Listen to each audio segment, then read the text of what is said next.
All right, testing, testing. 1, 2, 3, 4.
Ready?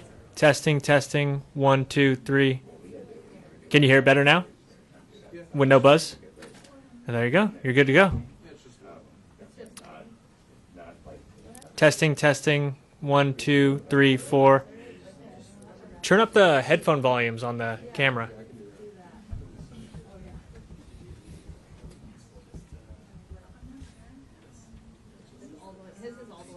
That's all the way up? Testing, testing. Oh, wait, what is the volume on your meter? Like, what is it topping off at? -12, -6. What if he speaks really loud? Yeah.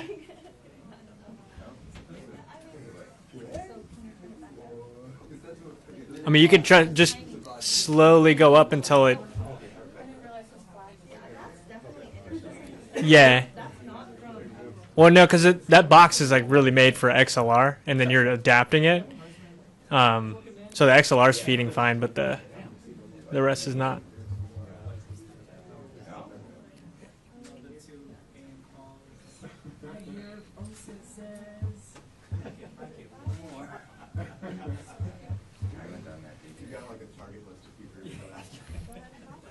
Check, check. 1, 2, 3, 4, 5. Testing, testing.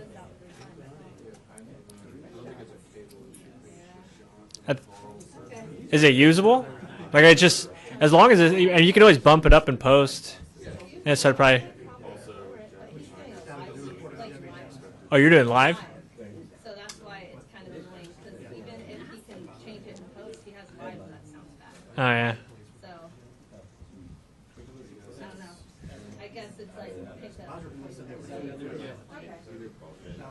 You can blame it on the connectivity. Do you need? Yeah, you hold it up. No, it's just because he so you get your.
Testing.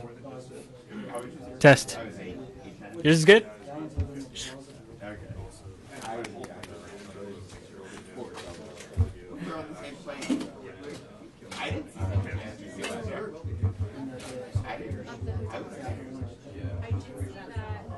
Does that sound better?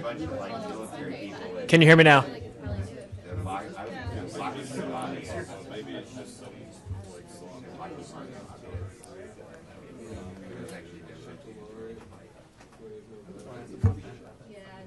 One, 2, 3, 4, 5.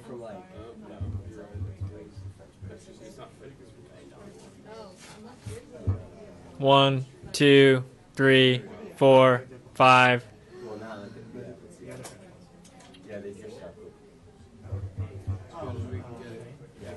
Hmm?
That's right.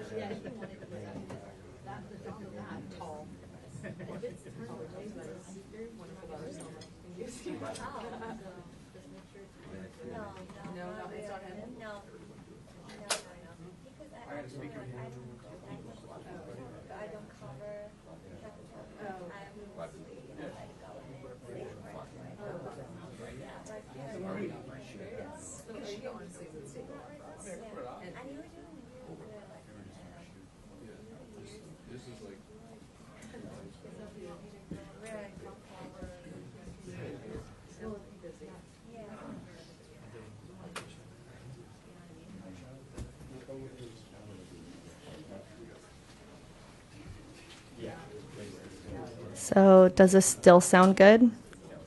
Am I more noticeable than everybody around you? Yeah, kind of. You're picking everything up. But, yeah. Probably better to use the other thing, right?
Where are you?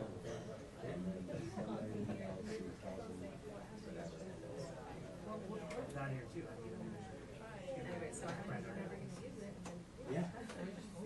Wait, what'd you say? We're here.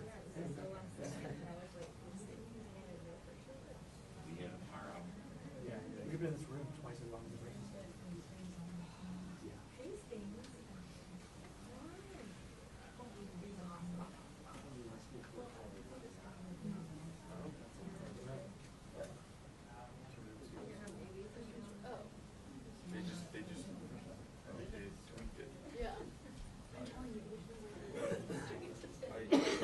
Sorry? Oh,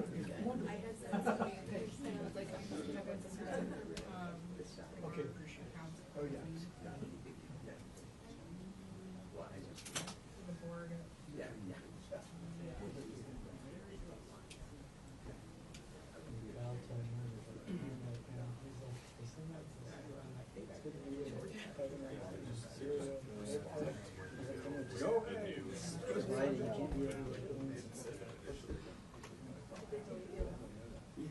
No, it's not that. It's a write-off. It's a write-off. Don't worry about it. It's a write-off.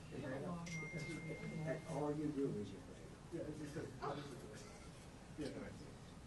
He's a good guy. She freaked out. She's like, you can turn that off right now.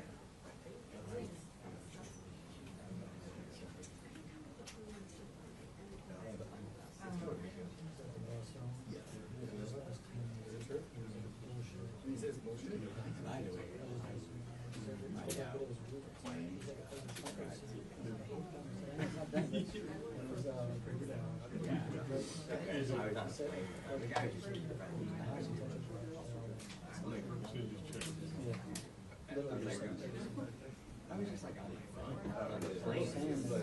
and he's like, I was like, oh, how'd you know? He's like, oh, I just saw it on your phone.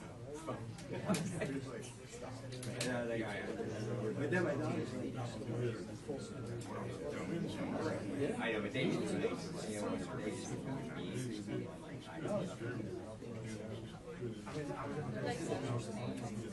yeah.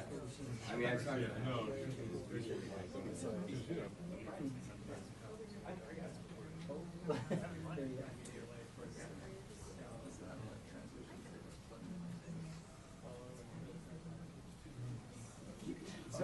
Somebody called that. Yeah. Somebody in our shop is like, well, pretty much here for a while. Yeah. It's pretty professional. Oh. Yeah. What is background responsibility? Yeah, I mean, it's just knocked down.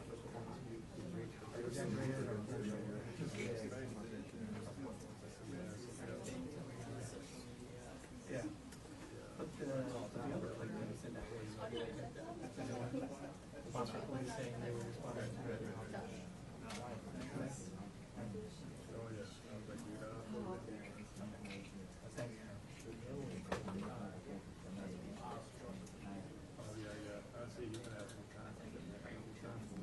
Yeah, I think we already have samples. So if there's a plane that's down,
we're on the same boat. You guys are working, we're working. We're on the same ship. Yeah, I was looking at my first text to say, return to respond on Saturday. Well, that first line,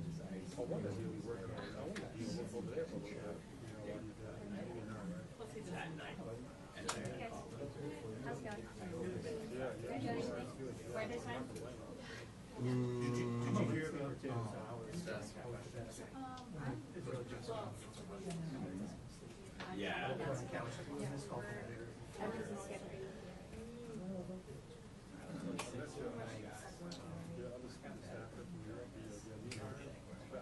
You were saying, like Jessica.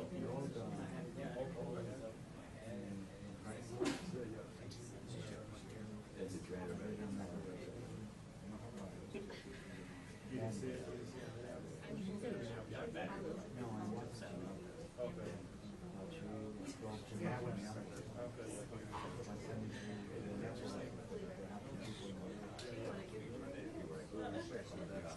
I was like 40.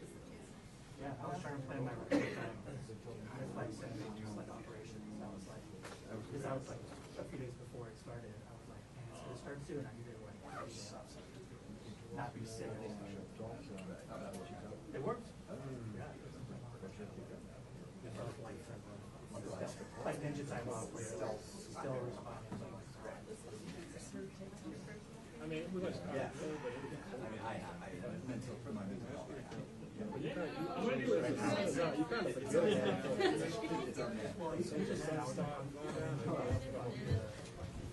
1, 2, 3, 4, 5.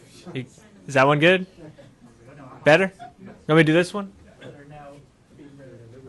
There's 2. Yeah? Okay, 1, 2, yeah, no, 3, 4. Good? You fixed it?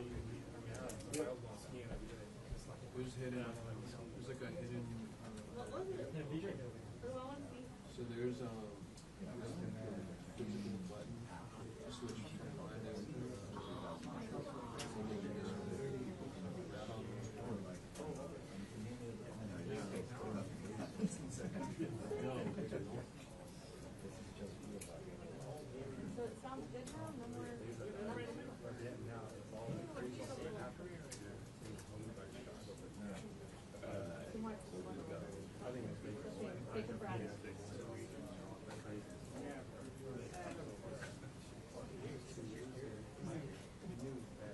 Well, I don't know.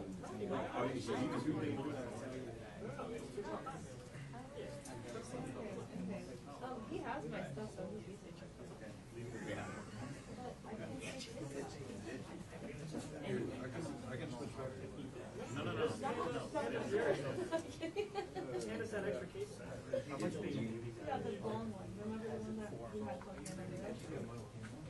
Would it have been the same, or is he that special? Yeah, I wonder how much of it is.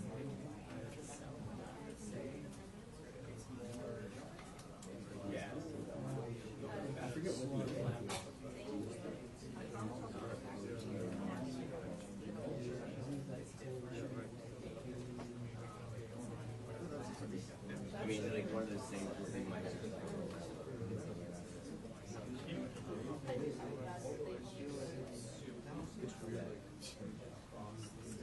well then you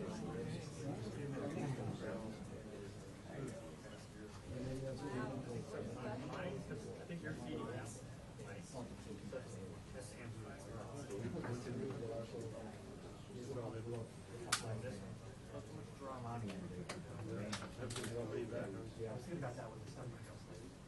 Maybe with the vegetables. Do the cucumber. Make sure we have like the rest.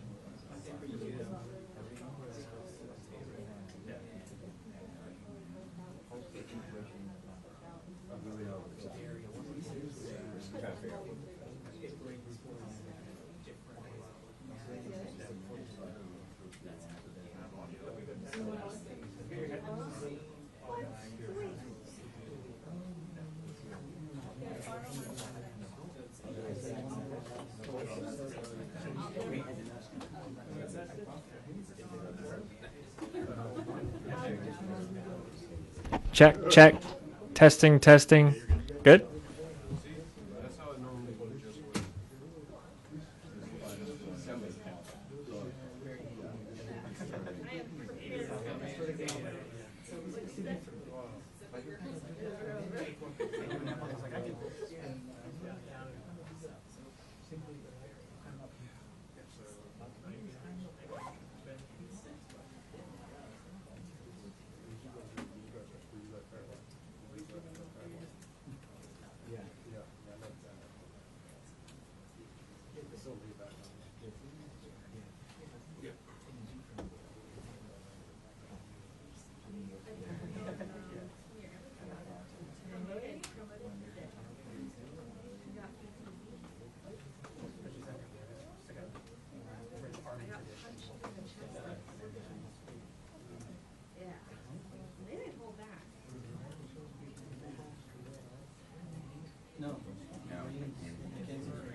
Mostly land subsea.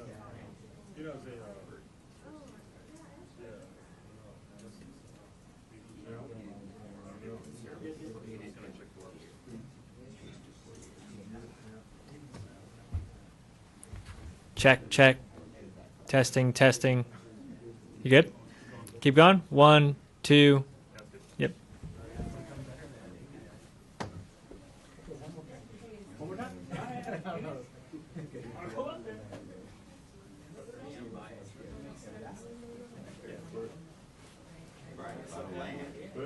I try to make that argument in every Coca southbound.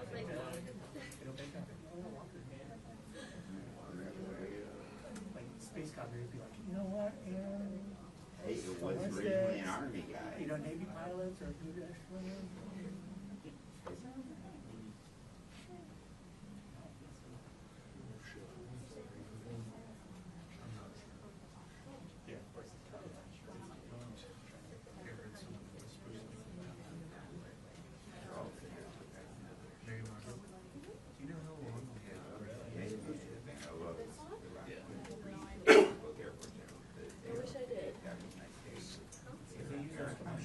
Yeah, I mean, they know, they really know.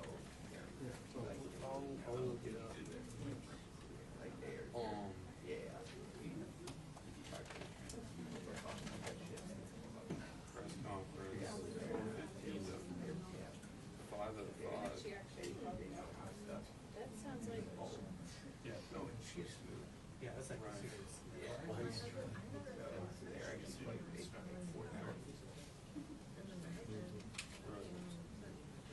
And everything has stuff been, not starting 14. Testing 1 2 3. Testing 1 2. Testing 1 2 3.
mean, it was the worst thing to go through.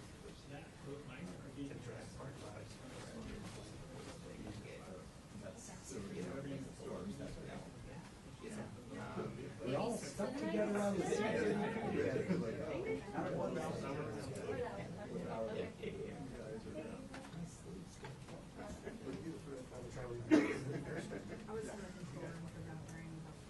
You know, like, we got it, you know, we got it, whatever.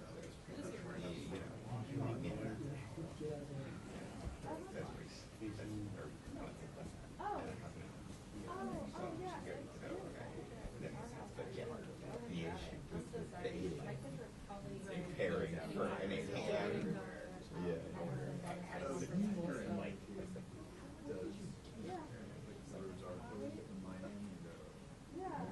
Well, I called at 5:30 because I switched cars. I was wait, someone. But I thought it was older. But anyway.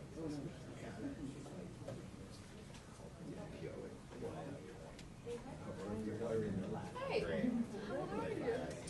What's up?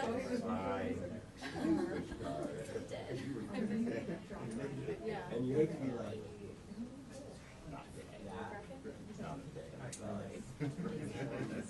Oh, fun. Neat. I was gonna say, examiners like, days off.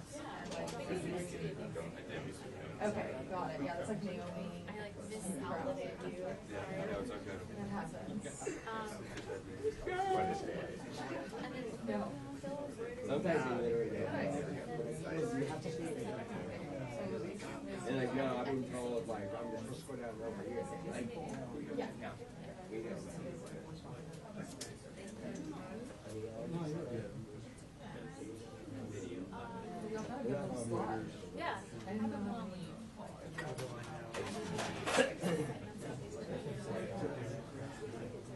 Yeah, I just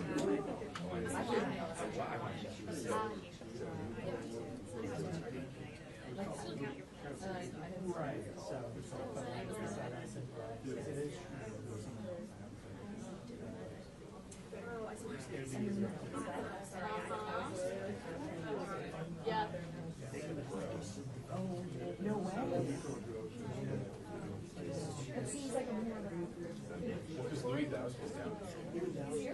He was down.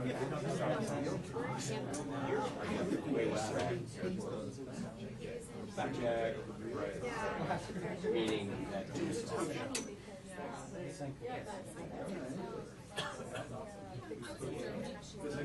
Oh. Yep, there's a tweet saying. Okay. Oh, yeah, it's like a. Oh, drop. State average.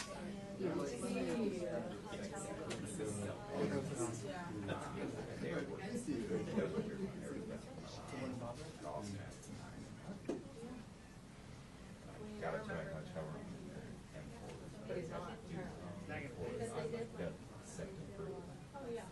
But they were like.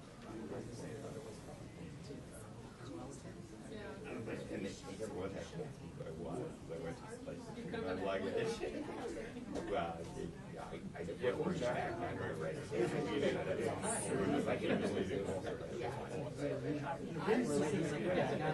Yeah, anyway.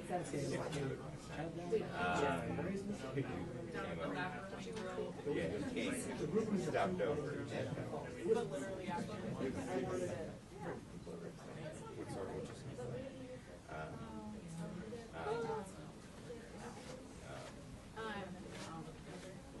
Which is fine. You know, I mean, like, we're in the bubble.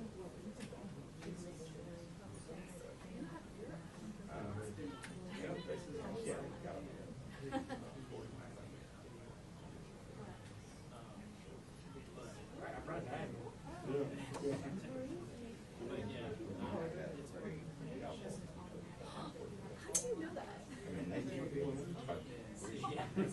They knew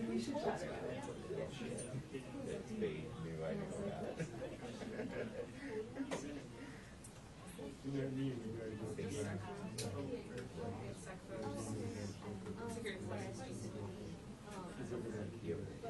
Yeah, you were in the Air Force. It wasn't. I mean, they were.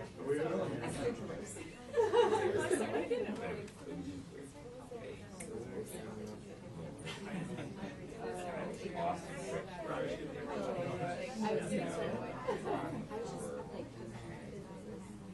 It was on base like the hotel captain. Yeah, it was an Air Force team, and they had two M4s on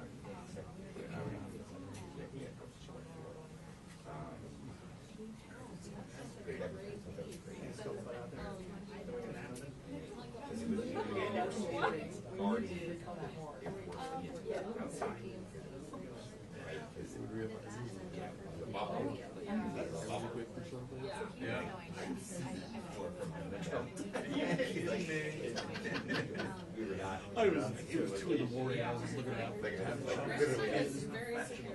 Yeah, and I mean, like, I was like, when I did work out, like, for like 100 yards, I got like base or tax off it. Yeah. Or something like some cheap. Yeah. inside, fucking drum tie. They've had a lot of.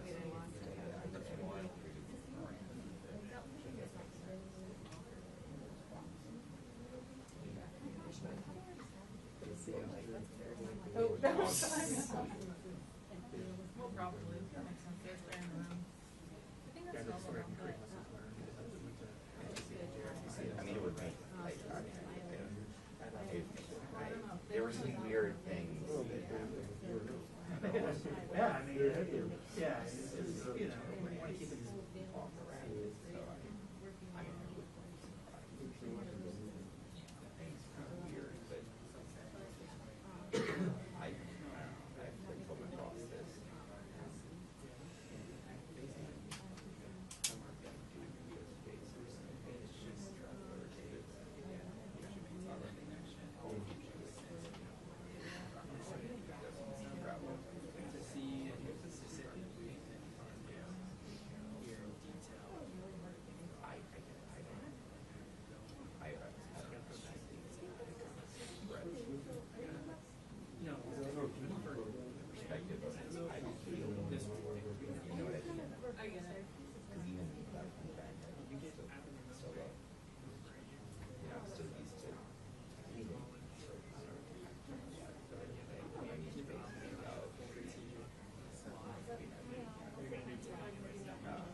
I'm trying to get it across as like. No, I got it.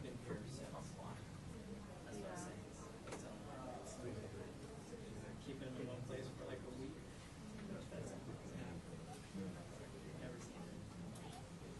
My friend's about to go bad. I got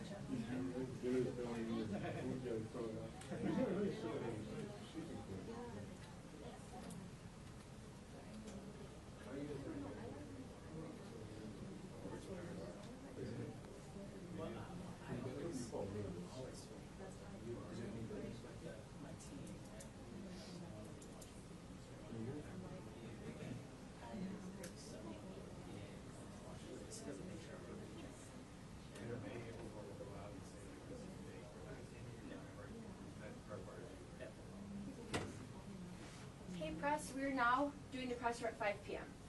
So your time. Thank you.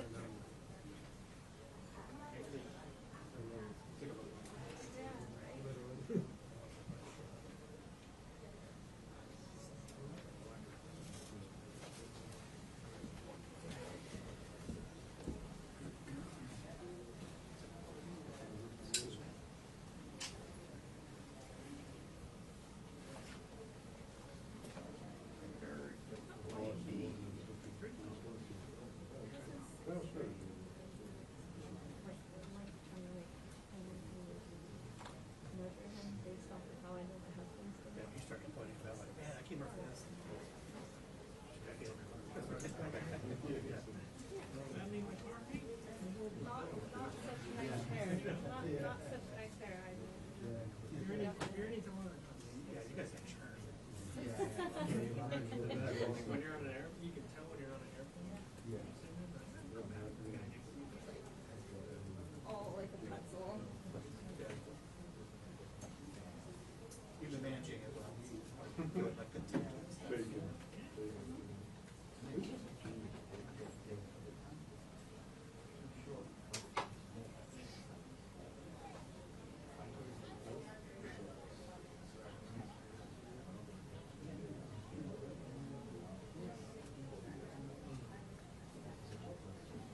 Norma's speaking right now. Wait, where's he speaking? Oh, with the soccer players? I watched that. I watched it on White House. You should watch it on White House Twitter. He goes, I got a follower. No way. He does?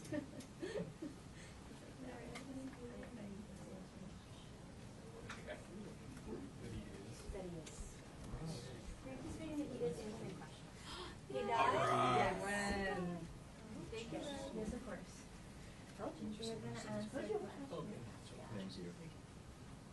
Fantastic job on a place called Cuba. Cuba. Right? Little island in the Caribbean. A-Rod came in. Cuba. Hey, do you want to come up to a little awards? He's got plenty of award ceremonies. Thank you, A-Rod. Big fan. Oh, to me, like I'm told. You were like untold. I understand, right? But it's kind of like. Hopefully not to stay. We want you back, but we don't want to lose you. We don't want to make it so nice that they stay. But some people do want to stay.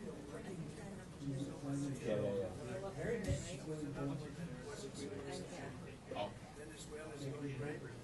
It's stabilized. How we use it when it's a wonderful person. As your president-elect, Nelson Rodriguez, she and her staff are doing a fantastic job. Taking out hundreds of billions of barrels of oil. Use them to try to suffer. We're sending them back far more money than they've made in many years, and actually very shortly it'll be more money than they've ever made. Venezuela's working, so we've had a lot of countries in places that truly love. You would say football, I would say soccer, but these are all countries that love football / soccer, and so I think the group likes it.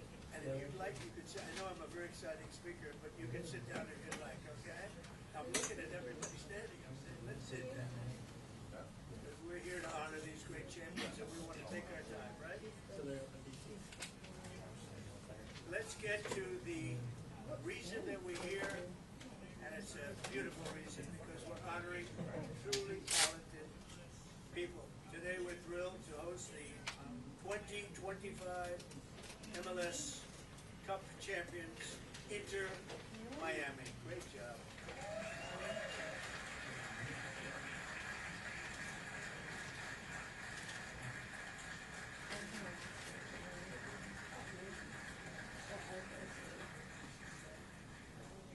And it's my distinct privilege to say what no American president has ever had the chance to say before. Welcome to the White House, Lionel Messi. Lionel Messi is, his son said, Dad, you know who's going to be there today? I said, no. I got a lot of things going on. He said, Messi. I said, well, he's a big fan. He's a big fan of yours. He thinks you're just a great personality. You got the people. Soccer fan, but he's a great fan of yours. A gentleman named Ronaldo. We have Cristiano is great. Champions. Athletes of that sport. Really, they really love it. They really love what they're doing. They're doing it well. And it's an honor for us and everybody in the White House to be honoring you today. So congratulations as well to the co-owners, Jorge, Jose,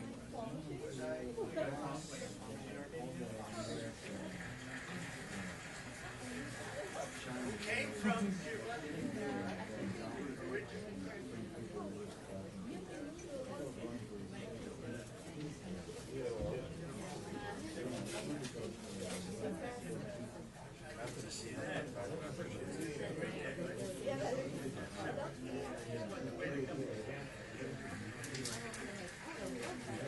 I wanted to wait a couple of weeks, but we'll be together soon, I suspect, celebrating what's going on in Cuba. We want to make it feel so big. Brazil, his head coach, who I hear is a phenomenal coach, Javier Mascherano.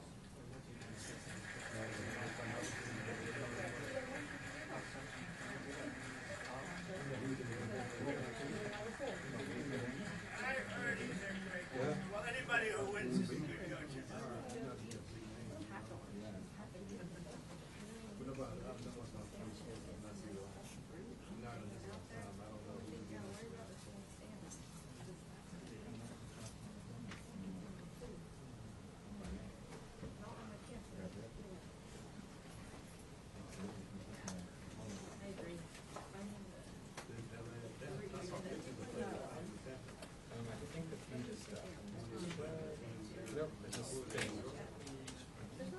How about the White House meeting? Is that? Oh, sorry.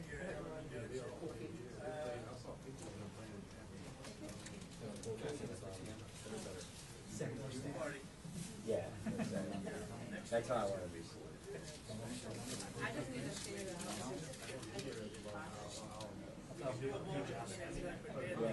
Yeah, some person there.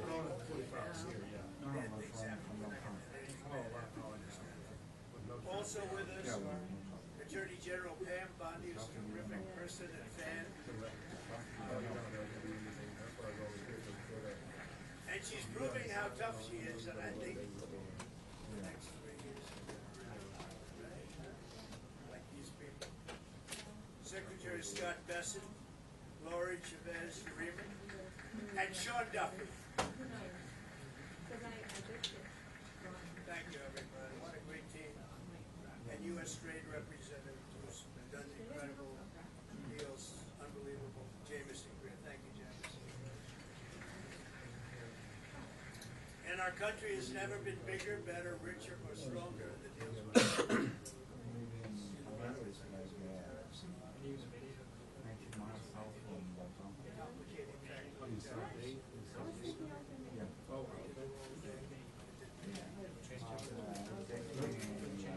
You always have to make it the hard way. Is it like that? It's always got to be the different. We're doing great. Our country's doing never done this. When the king of Saudi Arabia said, the country was dead, never come back. And now you have the hottest country anywhere in the world. Many leaders say this. 2025 was a record-shattering season. Inter Miami beginning last summer. Historic FIFA Club World Cup hosted for the first time right here in the USA. So exciting. I shouldn't say this. Say I'm old. For the Cosmos, Steve Ross was a great friend. I don't know how many people know Steve. He was a legendary businessman. You started Cape way ahead of him. He passed away of terrible tragedy. But he's You're not over. Yeah, you're done good. so we started with LA. You want to get full LA was pretty good. It was better.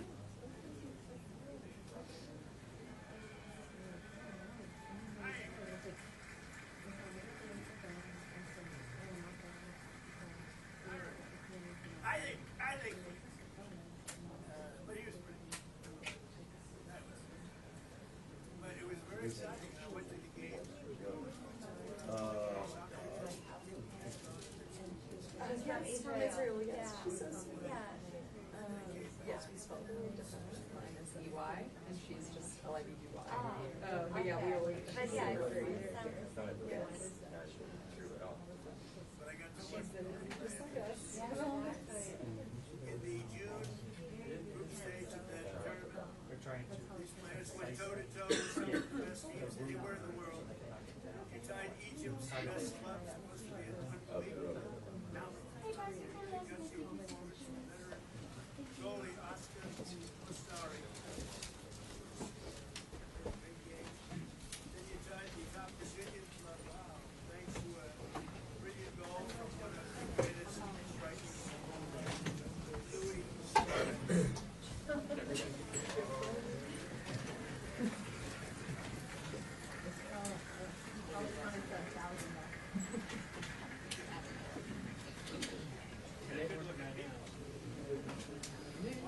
don't like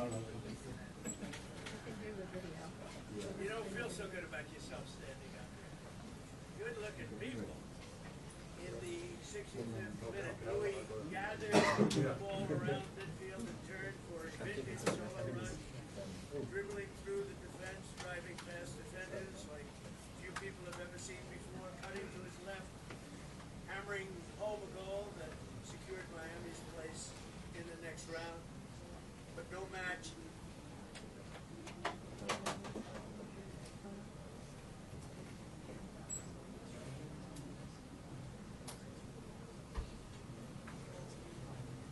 Oh, yeah.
Someone else is talking about it.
got a 1-minute warning.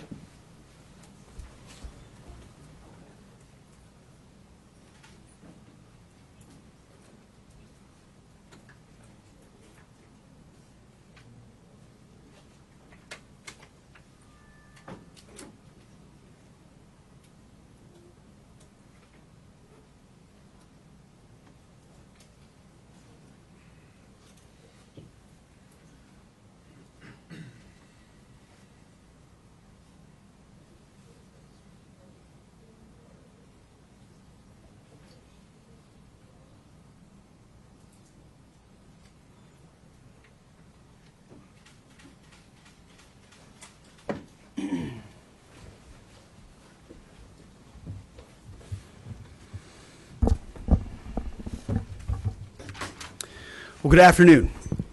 I'm honored to stand right here today alongside one of America's finest, Admiral Brad Cooper, Commander of U.S. Central Command. We just had a chance to spend a couple of hours together, better part of 2 hours, going through the entirety of this operation, Operation Epic Fury. And Admiral, I want to thank you for everything you do and your incredible leadership, for your dynamic thinking, the way you're attacking this problem set on every level.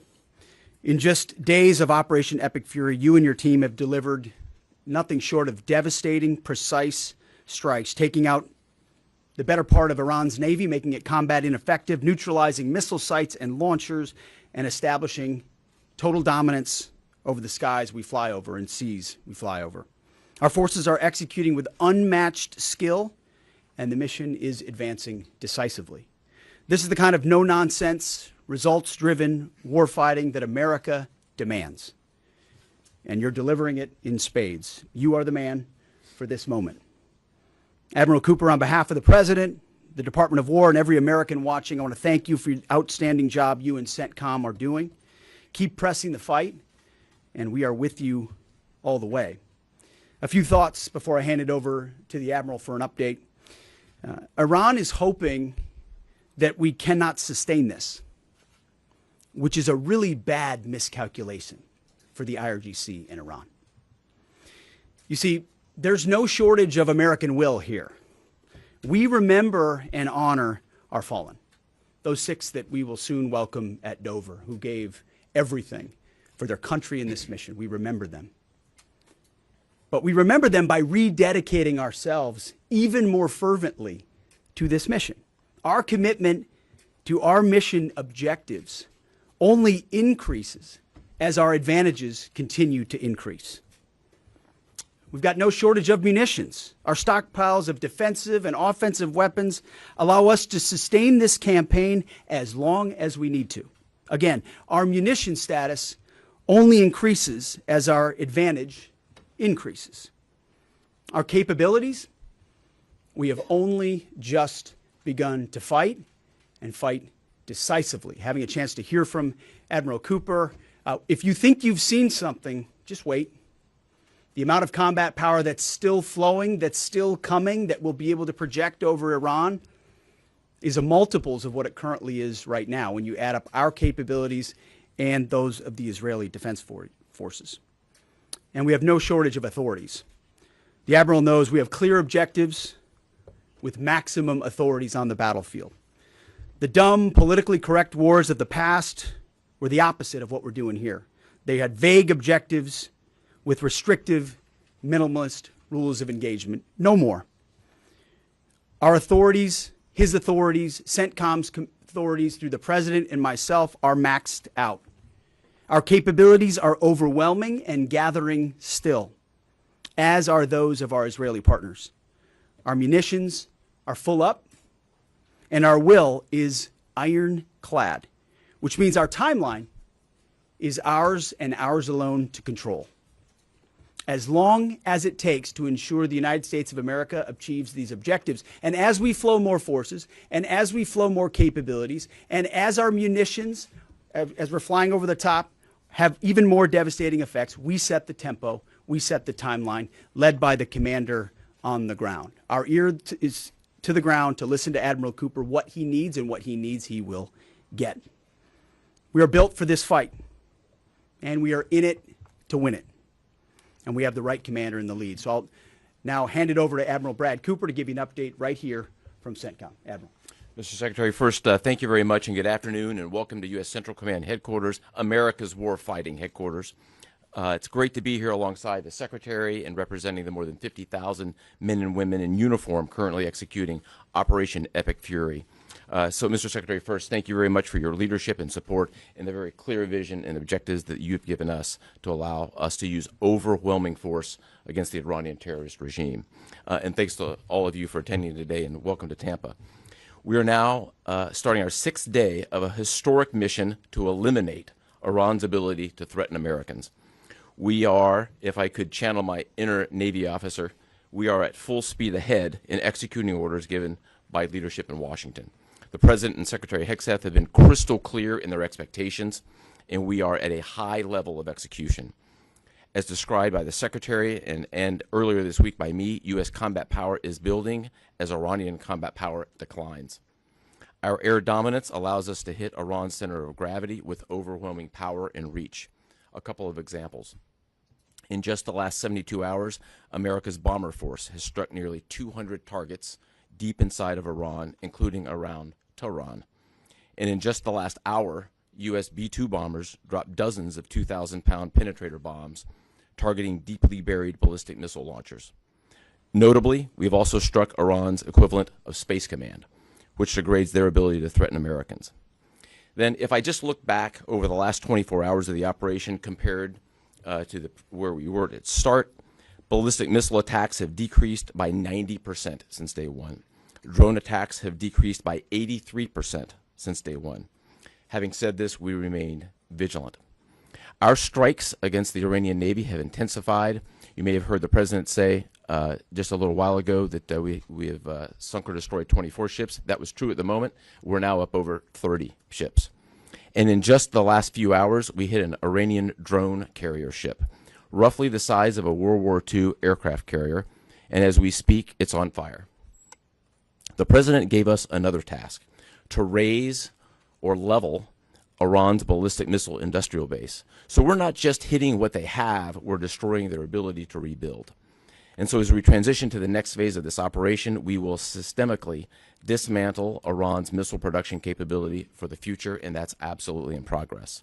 This is going to take some time, but our forces are well supplied, as the Secretary said, and we are absolutely ready to prosecute this mission decisively. Our combined joint forces have relentlessly destroyed Iran's air defenses over the past few days, and they've continued hunting for more systems to kill. Our air defenders are operating at the very top of their game. I couldn't be prouder, shoulder to shoulder with our partners in the region in many cases, providing the most integrated air defense network in Middle East history. We are fighting to win. Through combined U.S. and Israeli combat power, we will continue decimating Iran's ability to project power outside its borders. And if I can just conclude by saying a strong salute to the brave men and women who are out on the pointy edge of this, really doing exceptional work. I just couldn't be prouder, and I know the American people share in that same pride. So thank you very much. Absolutely. And with that, we'll take a few questions. Yeah, right here. Sir, appreciate it.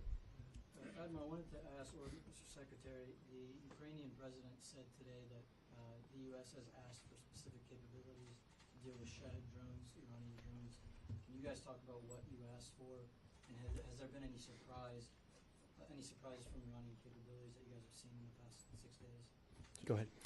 We're very familiar with Iranian's capabilities, and as you might imagine, we planned for it right from the outset, and I feel good about what the plan was. Like any good organization, we adjust as necessary to meet the environment, and we've made those appropriate adjustments. Absolutely. Right here.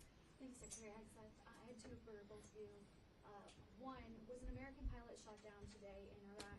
And two, I've heard reports that there's enriched uranium stored in Isfahan. Also heard reports that there's not a lot of bombing there.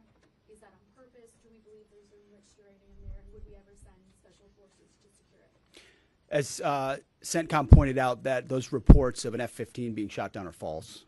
As you can imagine, Iran is doing everything it can to peddle in lies, deception, and inflation of numbers in reality, mostly to propagandize to their own people, right? They've shut down the internet.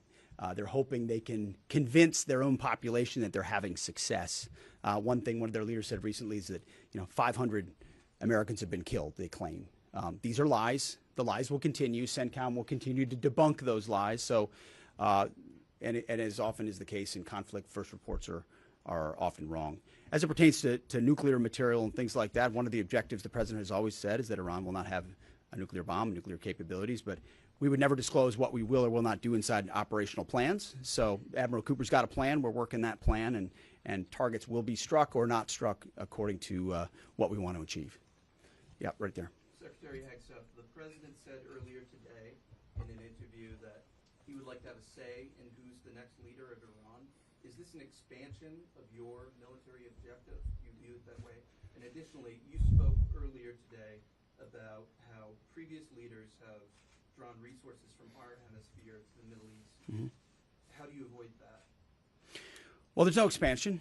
Ultimately, I think the president's having a heck of a say in who runs Iran, given the ongoing operation we have. So there's no expansion in our objectives. We know exactly what we're trying to achieve. I think today's a great example of what this War Department is capable of doing. I was just in another part of Florida today where we announced, America's counter cartel conference. 18 countries coming together from Central, South America, and the Caribbean coming together to fight cartels. That is something that is ongoing. We're focused there. We're focused in the Indo-Pacific. We can mass combat power in CENTCOM. EUCOM is able to support that as well. So we know we're laser focused on our hemisphere and our homeland. That's why we locked down the border. That's why we're working with partners to take on cartels. That's why we're sinking drug boats. That's why we're on the offense there. But the beautiful things about combatant commands is that, Brad Cooper's laser focused on Central Command, just like Frank Donovan is laser focused on Southern Command. We can do both. That's what a global power can do.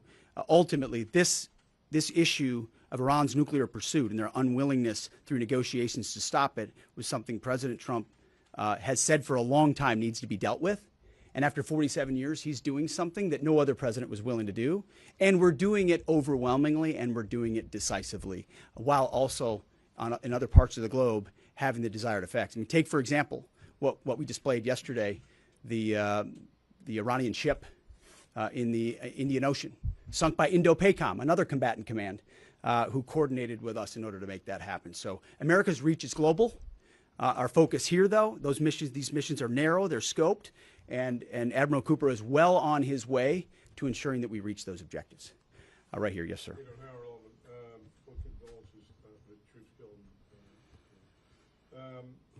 Do the trainers are talking about providing low-cost interceptors, given their experience? Is that something that the Pentagon is looking for? And Admiral Cooper, can you walk us through a little bit about how effective the Lucas drones have been, what kind of targets they've hit, and how much that's helped, given that they're low-cost alternative to a more expensive helium? Go ahead. Sure. I'm not familiar with the particular offer, but the interceptors in general, we've had a number of new capabilities being fielded. Obviously, I'm not going to talk about it from an operational perspective of what those are. But I think you have seen over a period of time us kind of get on the other side of this cost curve on drones in general. If I just walk back a couple of years, you remember what you used to always hear, we're shooting down a $50,000 drone with a $2 million missile. These days, we're spending a lot of time shooting down $100,000 drones with $10,000 weapons from ours. So that's one aspect of it. Lucas, indispensable. As many of you know, and if you don't know, this was an original Iranian drone design. We captured it, pulled the guts out, sent it back to America, put a little Made America on it, brought it back here, and we're shooting them at the Iranians. Good targets. Good targets. Absolutely. Right there, yes, ma'am. Thank you so much, Secretary. President Trump, in his first speech after the launch of the operation Epic Fury, he addressed Iranian people and he said that there is going to be a time for you to come out, but it's not now. Stay home. It's not safe. I want to know if there is a timeline for that you're going to urge Iranian people to come out, how that is going to play out, and how are you going to protect the protesters? You know that they're going to be shot probably, as we witnessed in January. That's what happened. How are you going to protect and support the protesters? And Admiral, I have one question for you. How are you going to minimize the civilian harms? We have a lot of evidence that the Basij units, IRGC commanders, they are now gathering in schools, in hospitals, in purely residential areas because their headquarters are bombarded. They are ruined, of course. So how are you going to protect the civilians while you're attacking the IRGC people part? Thank you. I would just say on the protests, obviously the Iranian people showed a lot of courage in those protests, and we saw the Iranian regime was revealed for what it is in the way they reacted to that. The world saw that. No one's done more than President Trump to reopen the opportunity for those who want a free Iran to do so. Ultimately, it's common sense, as he said up front. Don't go out and protest while bombs are dropping inside Tehran and elsewhere. So there will come a moment where he determines, or they determine, that it's the time to seize that advantage. But there's a lot of things we're doing and the Israeli military is doing targeting those individuals who are targeting those who protest. The more you do that and you erode their will and you erode their capabilities, the more you create an opportunity for people to boldly stand up. Yeah, I would just reinforce the point. We're targeting the people. We're targeting the headquarters and the people who are targeting the protesters. First and foremost. I'd also just double down on the president's comments that he previously made to the people. Stay in your homes, keep things calm. Stay out of the way. There's a lot of U.S. and Israeli capacity coming over. We're hitting a lot of targets. The best thing for them to do for right now is just to lay low. Right here. Thank you, Mr. Secretary. One common outcome of American military action in the past has been taking in thousands of refugees into the American homeland, and I'm wondering if there's any safeguards put in place to make sure that the American people aren't having to have another wave of refugees from the Middle East or anywhere else come and stay here. I think it's safe to say there's no plan for a wave of new Middle Eastern refugees to the United States of America. I think, as the president has pointed out for a long time, there are a lot of countries in the region who would be capable of providing that kind of support if need be, but that's certainly not something we're planning on. Yep, back there. Yep. Yes, sir. Michael in Washington Times. I wanted to ask. I know, semper gumby is always a truism in the military. Did the British decision to refuse Diego Garcia have any impact on the mission itself? Did you have to adjust, or were you able to just completely, go with the mission without any worries? Well, as the president stated, it was unfortunate that that the Brits didn't, from day one, say, "Hey, go ahead and have access." But we got there. We got there, and that's now part of the way that we're operationalizing bomber runs. And it's part of when we say more to come. It's more fighter squadrons, it's more capabilities, it's more defensive capabilities, and it's more bomber pulses more frequently.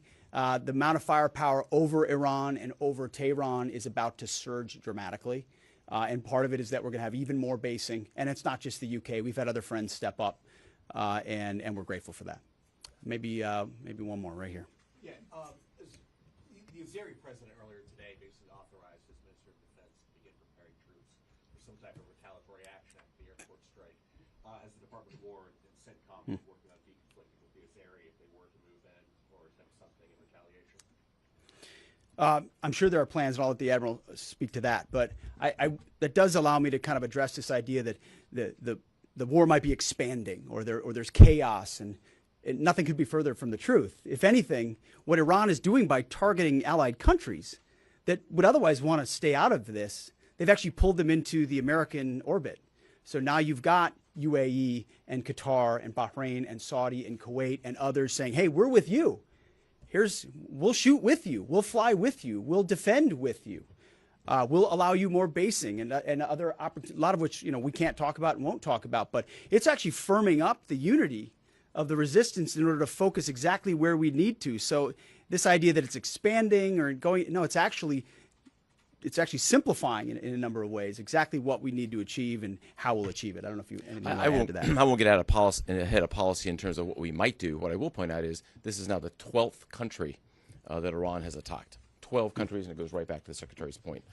Those 12 countries are none too happy, and I look forward to working with all the partners who are willing to join us in this. And I would just close by saying, Mr. Secretary, one more question. Sure.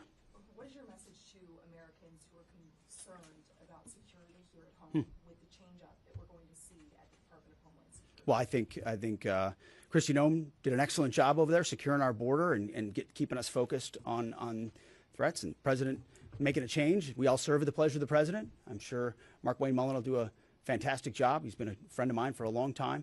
But Kristi did a great job setting us up for success. So I don't have any concerns about whether or not the homeland will be covered down on. And I'll just end by saying I wish every American could get a chance to see what we see.